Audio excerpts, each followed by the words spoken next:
In this country, we have a real separation of ideologies, and there is something on the left that I've always been extremely bothered by and will always be bothered by. And look, the truth of the matter is this, people. Before we get into AOC's stupid comments and Rob Smith's great reply and all that, I'm going to get to that in a second. We have to understand, yes, you should help out your fellow man. You should help out your fellow man. Help out your friend, help out your neighbor, help out your parents, help out your children. That's the way we're supposed to operate as human beings on this earth.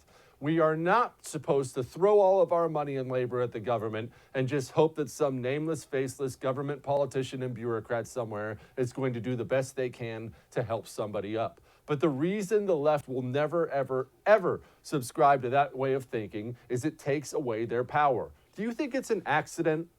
The left that wants the government to grow, the left that wants all the power, the left that wants a strong, centralized government to command and control all of the society. Do you think it's an accident that they also want to convince every single American citizen that, look, you really can't do it on your own? I'm sorry, look, if you're down and out, you're down and out. Unless the government comes and helps, you're basically screwed. And what's so funny is the stories of people finding a way to come out of the darkest, darkest pit to reach the highest levels of success. They're everywhere. I will tell you, I live in suburban Texas here in the Houston area. All the richest guys I know, not one of them has a college degree.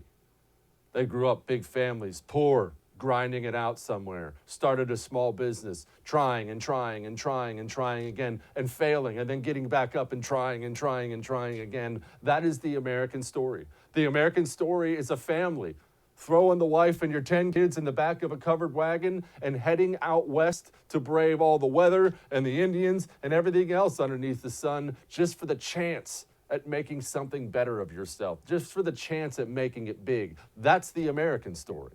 My goodness, that's how we landed here.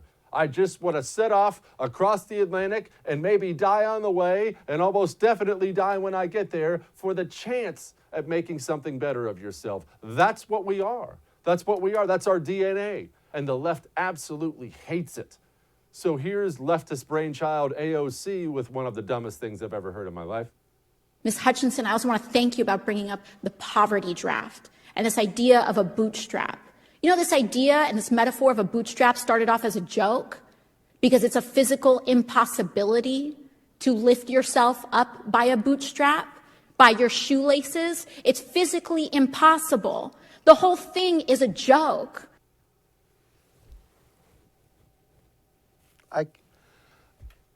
That woman is in the United States House of Representatives. I just want to, you know what? Guys, play that one more time. And before you play it, I just want everybody watching again, before you hear this a second time, just imagine. There are 435 members of the United States House of Representatives. The United States of America is the wealthiest, most powerful country in the history of the world. We are a beacon of light and freedom for all of the world. And this person is in the United States House of Representatives. Ms. Hutchinson, I also want to thank you about bringing up the poverty draft and this idea of a bootstrap. You know, this idea and this metaphor of a bootstrap started off as a joke because it's a physical impossibility to lift yourself up by a bootstrap, by your shoelaces. It's physically impossible. The whole thing is a joke. I just don't know.